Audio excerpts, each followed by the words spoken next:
Welcome to another In Wheel Time podcast.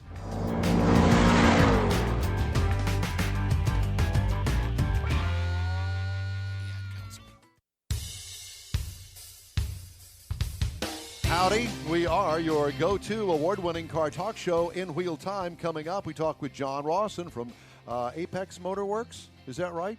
Yep. And he is all about road racing. That's happening down in Daytona. We're going to talk about the cars that are competing down there. So we're going to continue our theme about SCCA and road racing, that sort of stuff. We also have our Ram Tracks feature, an inside look into the Ram Nation and the stories making automotive news headlines this week. That's all coming up in this portion of our show. Howdy, along with Mike Out of This World, Mars, and King Conrad DeLong, I'm Don Armstrong. As a matter of fact, right now, why don't we just head on down to Daytona and John Rawson, Apex Motorworks. No, Pro-Am.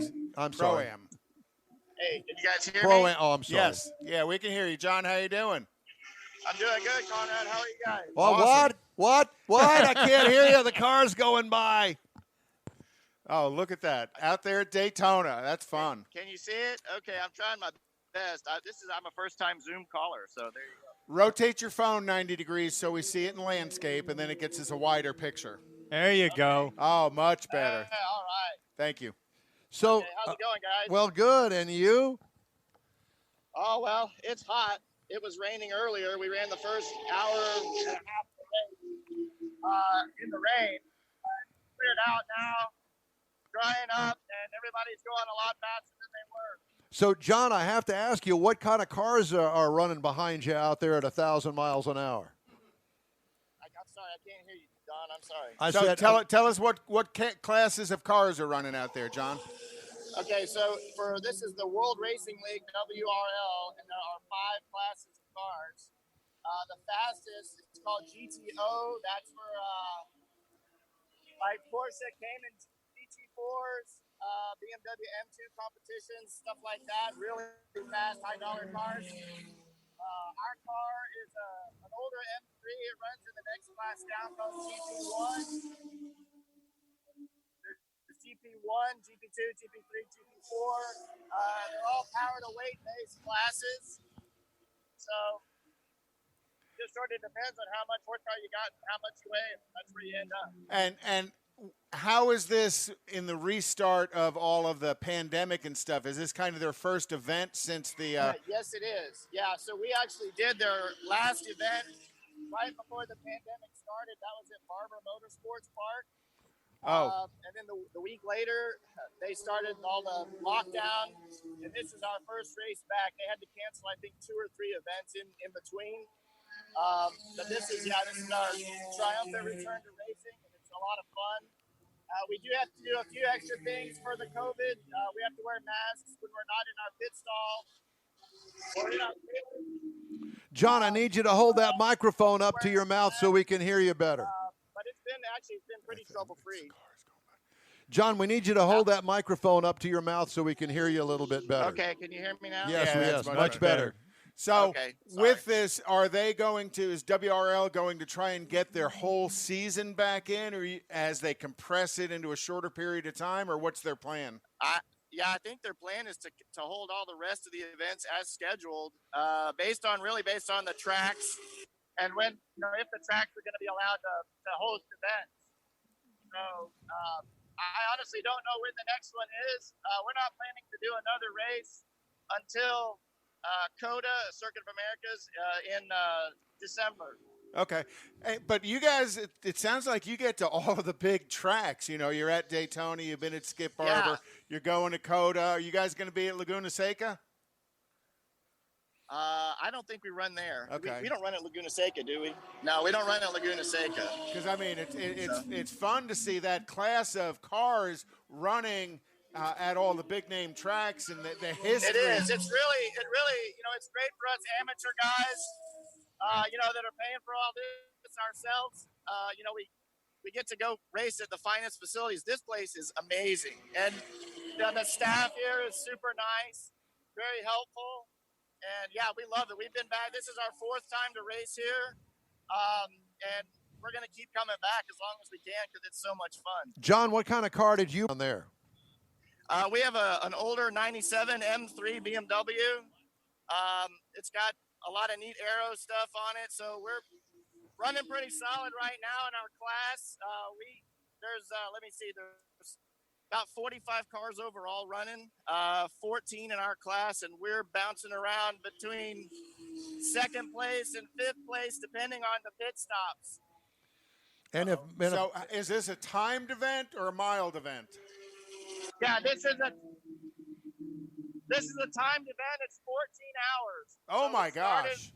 Yeah, we started at 9 a.m. We'll end tonight at 11 p.m. Eastern time. So, John, when you guys go to bed tonight, I'll still be doing stuff, running around here. Are you actually driving the car or no? Hopefully. Okay, well, very good. And I might want to mention the fact that if my memory serves me correctly, that straightaway that's behind you, John, that straightaway that's behind you is actually... I can't really hear Don at all. I can hear Conrad pretty good.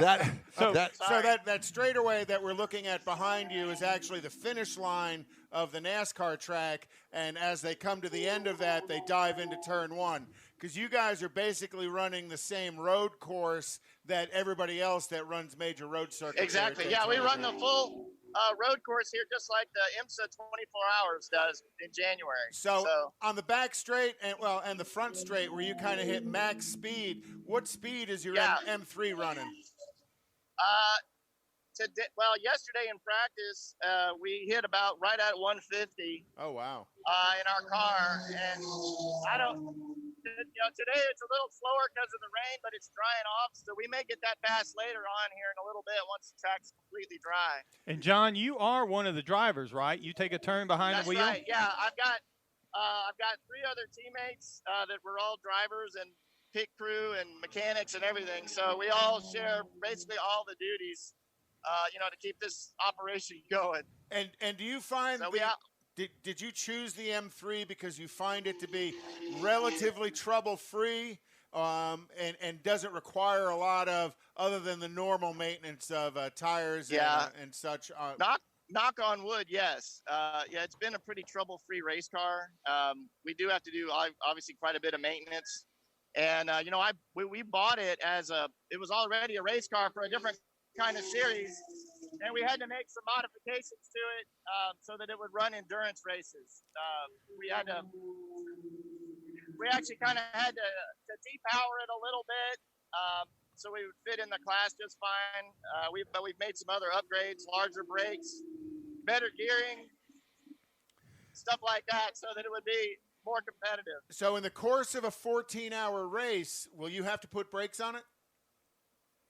We should not, actually. Okay, good. We should not have to put tires or brakes on it because the rules, we have to run a 200 tread wear tire, which all the manufacturers make a racing tire that fits that bill.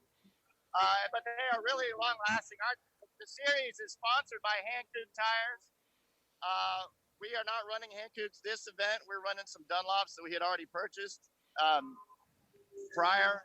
But, all the tire companies are really supporting this kind of racing right now. It's a lot of fun.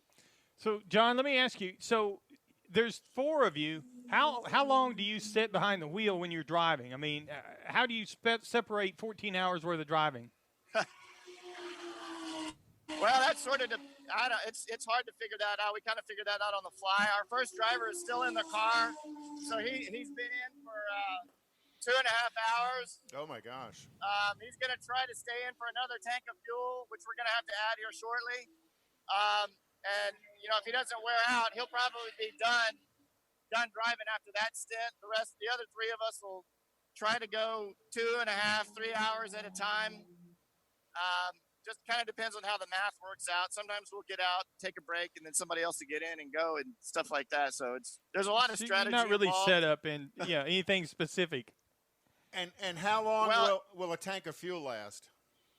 Right now, in the wet, a tank lasted an hour and a half. In the dry, it's going to last about an hour and 10, hour and 15, we hope. Okay. So cool. That's 16 gallons of gas. Well, that's not too bad. And then when the car comes in, it's just the other 3 people or the pit crew, or do you have other support people there with you? We have one other guy with us this weekend that's helping us kind of be the he's the fire bottle man. So his job is to hold a fire extinguisher ready in case something happens while we are adding fuel to the car. And we hope he's never busy. Yeah, right. It's a job that we don't ever have to use. So. Yeah, last week we did the show on car haulers, and how big of a hauler did you bring your team out there to Daytona in? Well, ours is really small by comparison. I wish I was over in the paddock. I could show you some of the rigs. Some of these teams really have some, first-class semi-truck haulers that could be at an IndyCar race or a NASCAR race. Ours is a friend's 3/4 ton pickup and a 24-foot trailer that we bought about 5 or 6 years ago. Well, cool. Yeah, we're going to have Alec Udell on the show, who's now become a BMW driver as well, and he's out of the Woodlands. You know who Alec is, right? Nice, good deal. Yeah. So thanks a lot for joining us. We really appreciate it. I think you're going to be back on with us in a bit for the. No, never mind. But good luck. Good luck and stay safe out there. All right. Thanks, Mike. Thank you, guys. Right. Thank you. John Rawson with Pro-Am. I'm mistaken that he was with Apex, but that's Richard. Yeah, Richard was quick to make note that it was Pro-Am. Yeah. Thank you. So it's nice we have an active. And by the way, Pro-Am's over on Richmond Avenue here in the Houston area. All right, moving right along. Time now for our Jeep Trails features. In Wheel Times look into the world of Jeeping. As you move, things kind of change around here. We move into the summer months with COVID and everything. Everybody trying to figure out how to social distance. But the Jeep lifestyle kind of leads to that because you're out and about, out in the wild, whether you're down at the beach, whether you're up in the mountains. I'm in the wild right now. Yeah. You're in the weeds. Deep. The wild of in-wheel time. Yeah. So one of the things you can do, if you're looking for someplace to go, someplace different, you can go out and you can go to Jeep.com and look at their Jeep Badge of Honor features that they have. It's under the lifestyle. And this is some trails that are set up around the country that you can go to. It's the map of the trail. It gives you some instructions how to get there. But one of the great things about this is you can go there, you can enjoy the facilities, and you can pick it up on your phone on the app. But you can also, once you're there and you've checked in and everything, you can collect a badge of honor, Jeep's Badge of Honor. And this is basically, I've seen a guy that had 6 of these on his Jeep that he had been to different places, and it's kind of like a little badge, like in the Boy Scouts or something. I get a badge of honor every time I do this show. Yes, I give it to myself. A merit badge of honor. So. Yeah. So, and it's got different level of difficulties for the off-road portion and stuff. So it's a way to kind of get involved and kind of keep track of some of the things you've done and then share it whenever you're with your friends. So Jeep Badge of Honor, go to Jeep.com and check it out under lifestyle. And don't a lot of those people put those badges on the Jeep as a conversation starter? Up on the fender, like up on the fenders. I've been there. That's exactly what it is. Yeah, been there, done that, got the badge. So to speak. This week in automotive history and inside the mystery garage, coming up next on the In Wheel Time Car Show, we are all things automotive. When might you be buzzed? When you suddenly love everything. You guys, I love this song. I love these nachos. I love our kickball league. Ugh! I love this guy. What's your name? You know what I'd love? A ride when it's time to head out. If you see a buzzed warning sign, call for a ride when it's time to go home. Buzz driving is drunk driving. A message from NHTSA and the Ad Council. I love your car. Is this real leather? A social distancing tip. Putting distance between yourself and others is critical to slowing the spread of coronavirus. So here are ways to stay in contact without the physical contact part. Call, send a text, set up a video conference, post on social media, dedicate a song on the radio. If you have symptoms of fever, dry cough, and shortness of breath, call your healthcare provider before going to their office. For more info, visit coronavirus.gov. Let's all do our part, because we're all #AloneTogether. Brought to you by the Ad Council.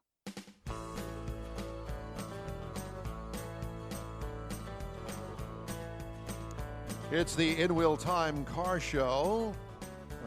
It's your All Things Automotive Weekly Car Talk Show. We are live on YouTube and Facebook each and every Saturday, 10 a.m. to noon Central, and we hope you'll join us. Thanks for riding with us today. And right now it's time for the Mystery Garage. And if we have that wide shot, you know, can you show this this back here? Well, no, that's fine. I was going to say, because we started off with going, all right, what are we going to make this? And we're going to make this the Mystery Garage. So every week we kind of take a look at what's in the Mystery Garage. Or somebody's garage. No, it's the Mystery Garage. Mystery Garage. Yeah, it's the Mystery Garage. Now, I have to tell you that this week's Mystery Garage comes to us from Hemmings. And let's go ahead and take that tour, shall we, Jeff? This is a 1,400 square foot place here. We kind of looks like it's full of British cars as well. I see. Yeah. This basically is a 3-story garage barn combination. This is up in the Northeast. And again, I took this from Hemmings. They send out a little thing every day. Oh, yeah, I get it. And so this was one, a guy up there. He's got a Victorian-style house outside of Boston built in 1894. Now, the garage was built a little bit after that, but the barn part was part of the original garage, which is standard wood frame 2-car structure. The second floor is where he kept his bigger spare parts. But, you know, storage is very important, especially when you've got a 2-car garage.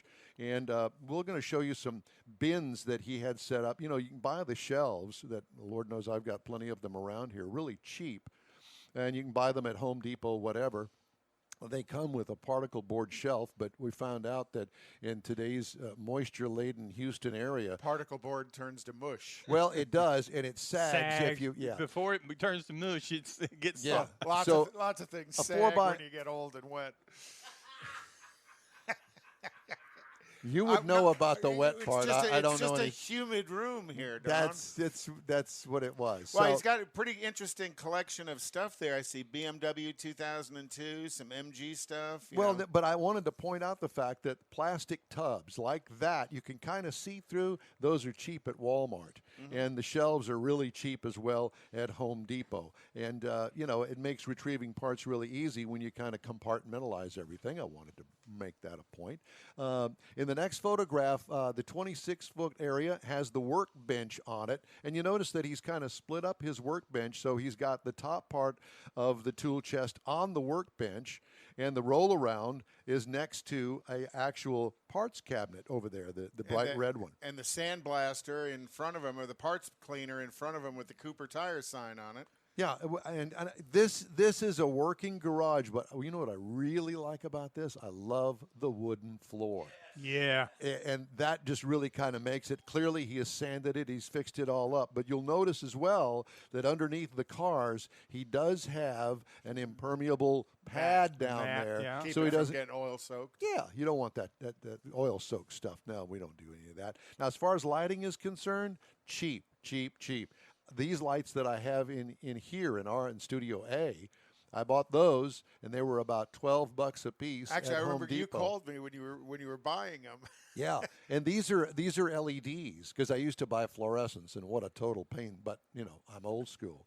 Now, this particular garage, not insulated.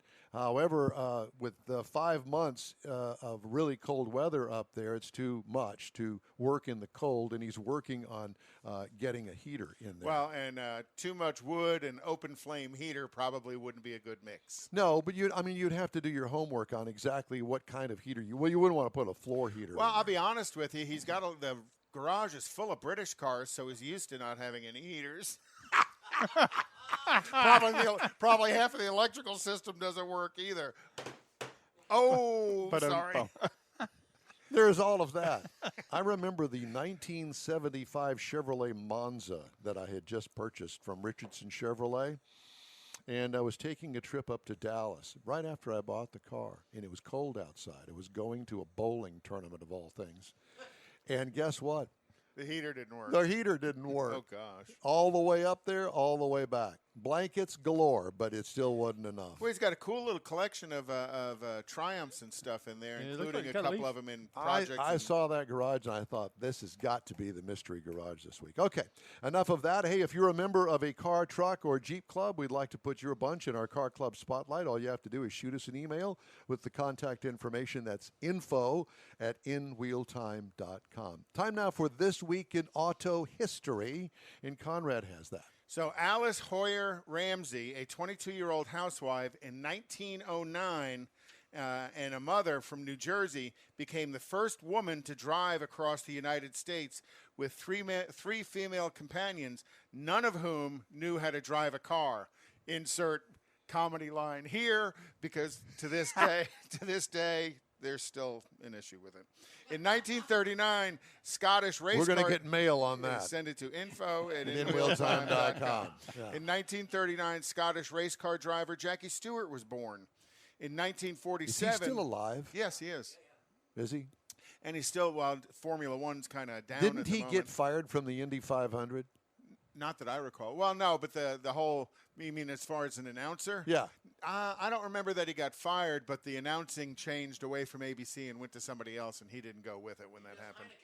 He does Heineken. That's right. He does do Heineken commercials. In 1947, Saab, who was a military aircraft provider during World War II, built its first vehicle, the Saab prototype, model 92001. And they were so good they pulled out of the United States. Yes, they did. Because they couldn't sell a thing here. A year later, in 1948, was the first Porsche that was completed, and it was actually called Number One.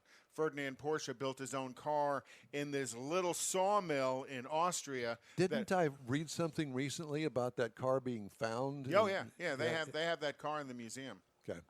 And then in 1952, Maurice Alley, a chief engineer for Corvette, had completed the first chassis codenamed Opal that became Opal. Became the 1953 Corvette. The prototype Corvette, the chassis code name was Opal. I have never heard that in my entire life. Ford Motor Company formed its styling. The chassis name. Well, yeah. Okay. So we're going to name the prototype chassis Opal. Ford Motor Company in 1954 was the name that they had introduced the Edsel. Now, the Edsel didn't come out for a couple of years and was a complete bomb. In 1962, it was ugly. Well, yeah. Well, it was advanced for its day. Oh my God! There have been some uglier cars since. Remember the Pontiac Aztek? Vividly, thank you. I didn't want to. In 1962, on this day, Credit Suisse opened the first drive-through window at a bank. So I thought that was an interesting piece of automotive information. In 1967, A.J. Foyt and Dan Gurney were the only All-American team to win the Le Mans 24 Hours, and they were driving a Ford GT40. I didn't know that Foyt was part of that. Mm-hmm. I'll be. And then in 2006, the animated film Cars was released from Pixar Studios, and it roared into the theaters across the United States. And Cars was the first ever Academy Award winner for Best Animated Feature. I'd believe that. What a great movie that was. Cool movie. And when you really see the backside and read to all of the characters that were voices of the car, Paul Newman was a voice in that movie. Tow Mater. Well, that was he's still Larry the Cable Guy. But the Hudson race car was Paul Newman. Was the voice of it. So a lot of very famous voices in that show. Hey, you're watching the In Wheel Time Car Show. We thank you for riding along with us, and we're going to have today's automotive news stories right after this. Texas Truck Works is your go-to truck customizer. From mild-to-wild lift kits, custom wheels, and steering and handling enhancements to the best personal and commercial wraps, Texas Truck Works delivers. Let Texas Truck Works founder Scott Stevens help you get the most out of your truck or Jeep. Texas Truck Works has decades of customizing experience, including power adders and complete engine swaps. Let the Texas Truck Works team design an upgrade plan that fits your budget. Get truck attitude today at TexasTruckWorks.com. GTG, BRB, OMW, be there in a few. You may think that these kinds of texts are fine because of their length, and you can easily send them at a stoplight. But no, answering one text can take your attention away from the road for 5 seconds. And traveling at 55 miles an hour, that's enough time to travel the length of a football field. Make good decisions, don't text and drive. Visit StopTextStopWrecks.org. A message brought to you by the National Highway Traffic Safety Administration, Project Yellow Light, Noise, and the Ad Council.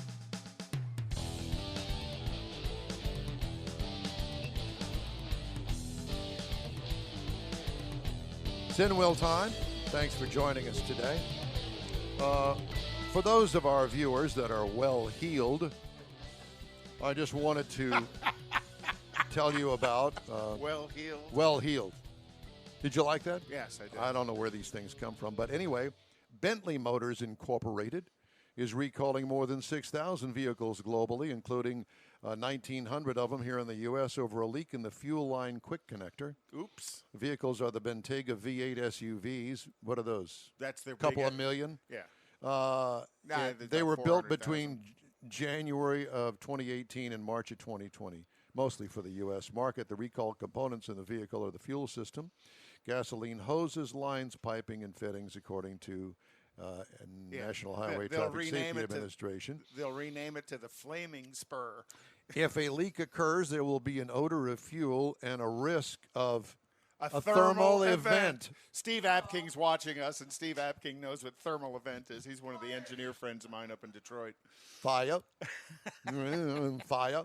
Fiat Chrysler recalling 27,000 hybrid minivans globally, about 22,580.1 of them in the United States, because of a 12-volt battery connection might pose the risk of a thermal event. Recall is limited to Chrysler Pacifica hybrid minivans from the 2017 to 2020 model years. Quote, unquote, out of an abundance of caution, FCA said, it is asking customers to avoid parking their vehicles inside buildings or structures. It also is advising customers to not park near other vehicles or place wet items or liquids that may spill in the second row seating area. So they want you to socially distance your s'mores-making flamethrower. What? Oh, my God. Hey, Ford's in trouble. Again. Owners of the 2011 to 2019 model year Ford Mustangs are suing the automaker for what they allege are defective manual transmissions that have caused the pony cars to slip, jerk, and clash gears while shifting. Sounds like a bad marriage to me. Or somebody just doesn't know how to drive a manual transmission. A suit seeking class action status filed last year in California and transferred last month to U.S. District Court for the Eastern District of Michigan alleges Ford knew about defects in the Getrag MT 82 six-speed manual for a decade. Since 2011, the lawsuit says Ford has issued seven special service messages and technical service bulletins related to shifting issues and other defects. Ford began using the Getrag in the Mustang for the 2011 model year when it replaced the Tremec T5 and the TR3650 manuals.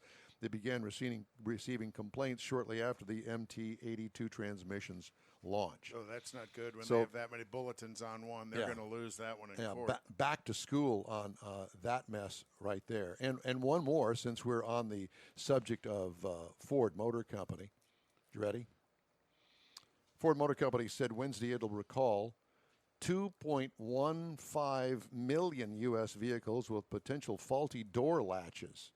Don't fall out. The door pops open while you're driving. The automaker said the recall covers many Ford and Lincoln vehicles from 2011 through 2015. The recalled vehicles may not have had all door latches replaced or correctly replaced when repaired by dealerships under recalls issued in 2015 and 2016. This is the third recall for the exact same door issue. Latches? For door latches popping up. For doors what popping open. What in the world? Are you kidding me? The key is wear your seatbelt. Otherwise, when your door flies open, you're going to fly out with it. Well, Ford also recalled 344,000 F-150 pickup trucks for a fluid leak in the brake master cylinder. Oh, really? Yes. No, I was not aware of that. Lots of stuff. So the key is at least every other or every third month, go to www.safercars.gov, punch in your vehicle serial number, and see whether or not your car is involved in a recall. Because if you look at these door latches on the Ford, they're recalling it now for the third time. So you may have had the first one and the second one done. Now it's time to get the third one done. You already know where to go.